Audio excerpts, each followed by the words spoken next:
For this episode, we just jump right into the title car. It reminds me a lot of the beach car from Book 1. The only feature is a waving cat statue. There's probably a specific name for this item, but I don't know what that is. At the base of the statue is a curtain that opens up into a carnival.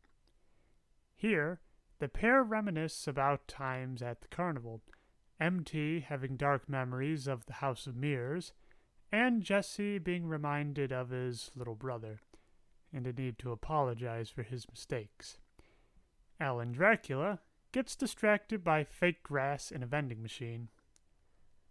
While trying to get him away, they wonder what this carnival uses for money, which a voice in the distance says, "Points. You've got to use them to win them." In looking back, they find it's the Toad from earlier. Instead of being kicked in the car, now people pay to kick him. Not really sure how that's better, but hey, he seems happy.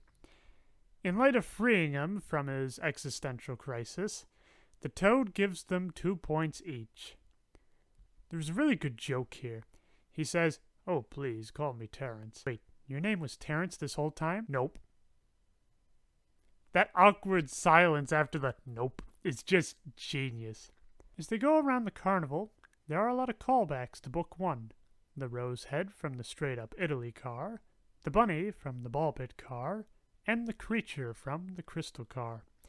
All this topped off with the cat, manning the prize booth. She mistakes MT for Tulip, which I wonder how. Sure, they share the same face, but there are so many other features that don't match up. I feel like I'm projecting again, as some people who haven't seen me in years still recognize me as my old name. The cat then recognizes MT as a reflection, and then wonders about Jessie, who she seems to have a thing for. Then again, from the erotic painting in her house, it would make sense that she would be heterosexual. But for a different species? Anyway, the cat says the only way out is to get 1,000 points. Once there is a winner, the next person can't go through the door for several months. They have pretty steep competition, though, as a mysterious person in robes and a mask is tearing up the field already. The games officially begin. One of them is being run by Randall from Book 1, who explains it will be harder for MT to get their points up, as there's preferential treatment to those that have numbers. MT can't stand how this whole train just seems to be against them, when Randall tries to sell them their donut holder. I love that little nod and wink. Jesse comes in saying, "I don't want you to fail." Once he gets his number down to 0, he's going to take MT along with him. In revealing this, his number goes down to 4. Reinvigorated, they do their best to get to the 1,000 points and even succeed. However, the competitor says, "You're gonna leave without your deer?" They go back to the claw machine to see he has shrunken down to start eating the grass. Jesse tries their hand at the machine and is able to grab them.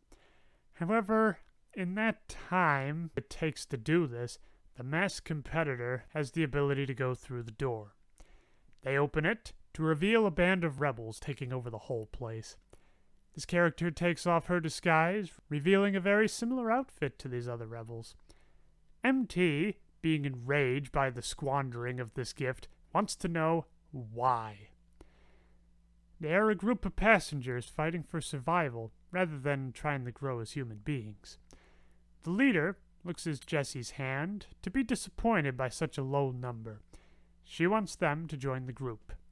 She states she doesn't care what they do and offers them the door. The cat can't stand this. It even calls the rebel by name, Grace. Well, the cat's name is just the cat. Personally, I would have been fine with Priscilla. Jesse seems eager to join their group, and they are escorted out by one of the rebels. Before going, takes off her glove, revealing her number is wrapping around her entire arm. Still not as crazy as Amelia, not Julia like I thought, but foreshadowing of worse things to come. I love this episode. may very well be my favorite of this book so far. With the number being all the way down to 4, I was wondering how they would stretch this story out into 4 more episodes. However, throwing in the idea of rogue passengers can really do the trick, especially seeing Jesse wants everybody to like him, and his inability to stand up for himself will probably bring the number back up. However, I like to think this will be a little bit challenging, as Jesse has learned to be more independent. At the same time, it's very apparent the creators wanted to highlight this episode. Not only being on the cover of the DVD, and even the main menu, but all these callbacks to Book 1. I am very much looking forward to the mall car. It should be interesting to see this rebellion's base, as well as their potential stories.